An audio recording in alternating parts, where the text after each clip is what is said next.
versículo para memorizar de esta semana se encuentra en Lucas 6, 12 al 13 y dice: En aquellos días él fue al monte a orar y pasó la noche orando a Dios. Cuando llegó el día, llamó a sus discípulos y escogió a 12 de ellos, a los cuales también llamó apóstoles.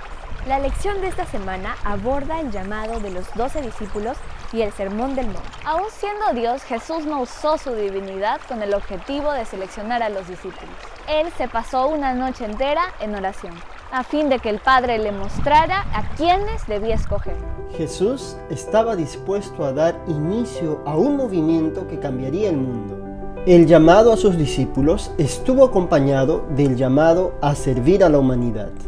¿Estaremos poniendo en práctica este principio? El texto del estudio de esta semana se encuentra en Lucas 6, 17 al 31.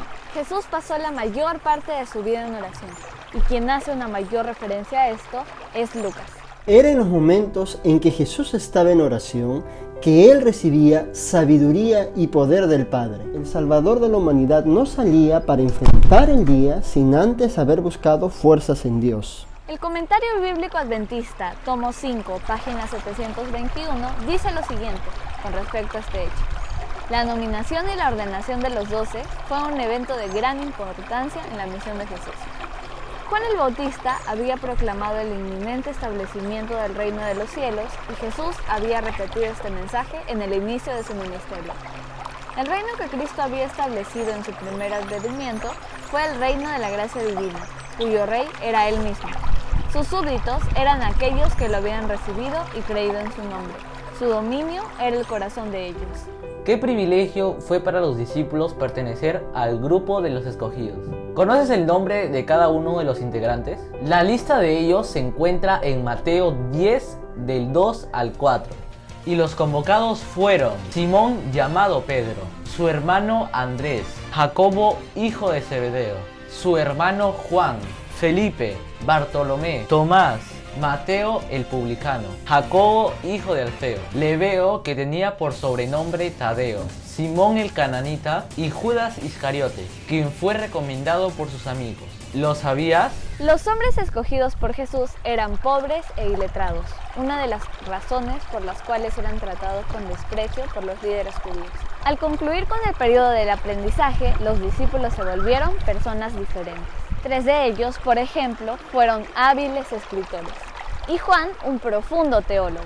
Podríamos decir que casi todos se graduaron con honores. Sin embargo, Judas Iscariote no estaba entre los que Jesús había escogido. Él prácticamente se ofreció para ser su discípulo. Tenía una buena apariencia y poseía una mente muy rápida. Y eso había impresionado a los demás. Y aunque Jesús no lo había elegido, lo aceptó. Y le dio la oportunidad de ser ciudadano del reino de Dios.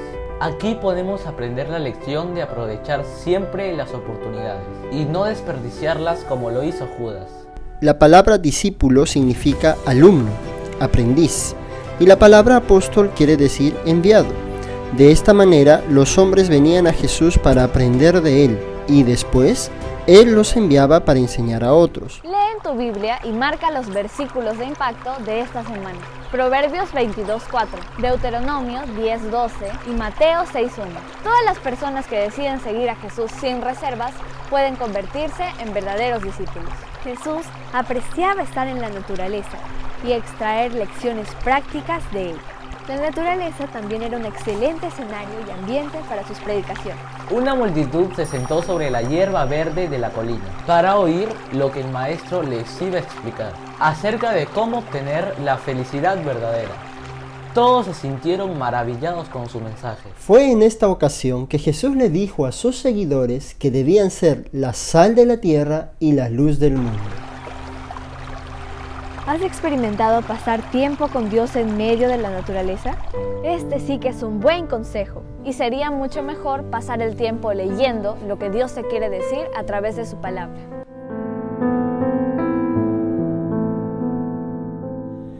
El sermón del monte que Jesús predicó después de haber elegido a sus 12 discípulos expuso de manera muy clara la constitución del nuevo reino de Dios aquí en la tierra. Este nuevo reino fue establecido sobre la base del amor, la devoción a Dios y al prójimo. En la actualidad, Dios continúa llamando a las personas y te llama a ti también, Jesús está mirándote y llamándote. para que lleves una vida infinitamente más significativa de la que estás viviendo hoy. Te dice, ven, sígueme. ¿Qué respuesta le vas a dar? Y durante la semana recuerda siempre estudiar tu lección y ser fiel a través de tus ofrendas.